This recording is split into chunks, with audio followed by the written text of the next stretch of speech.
Today we're going to continue talking about shoulder health. And today we're going to talk about some exercises we do for scapular retraction, but also internal external rotation for the rotator cuff. Okay, so the first one I like to have my clients and athletes do is just simply incline T's. And so with this, basically we're going to make ourselves into a T shape. And so what we're going to have next do is squeeze back.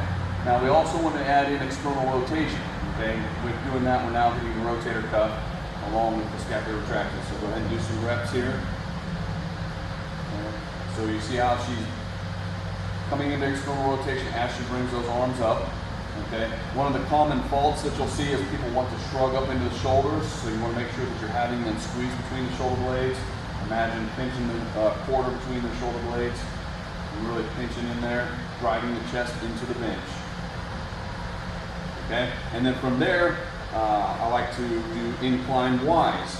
And so with the Ys now, we're making ourselves into a Y shape. And with this one, more so than the T's, you'll really see people want to shrug up into the shoulders. So you really got to emphasize this. And again, you're bringing your arms down and then coming all the way up. And this is why I like to use the incline bench for the T's and the Ys, is because you can bring those arms down to get a fuller range of motion as opposed to the floor variation where you're basically just lifting your arms up and you get about a 6-inch range of motion. With this, you really get to challenge it. Okay? Another common fault you'll see is right hand, left hand dominance. On their dominant side, it'll tend to maintain that full range of motion. The non-dominant side, you'll see their arms start to drop down a little bit lower and lower with each rep. Okay, so those are incline Ys and incline Ts. Continuing on, these two exercises I like to bring down to the floor because I like to use the floor as a gauge of how high they should be keeping their hands up. Okay, so we're going to do the floor W's now. So essentially what Nancy's going to do is reach out into that Y shape that we just came from, and now we're going to bring the elbows down, just like we're doing a pull down. Okay, so again, as she reaches back up, people have a tendency to want to shrug up into the shoulders. So you want to maintain shoulder stability, but motion in the glenohumeral joint there. So, all right. And again, this is one of those things that you're going to see one hand drop before the other as a fault. Okay. I like to tell people, imagine that the floor is hot lava. I actually got this from another strength coach. So don't let your hands touch the lava.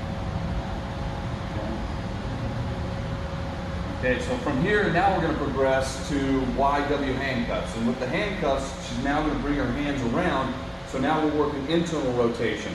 We also want to maintain scapular retraction here. So a common fault you'll see, go ahead and bring this back and then let your elbows drop.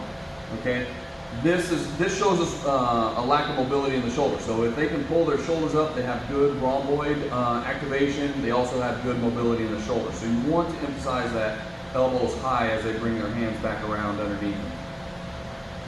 Okay.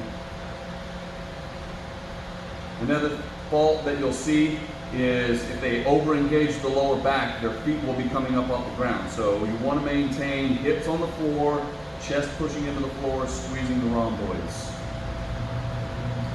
So this is the floor W's and the floor YW handcuff.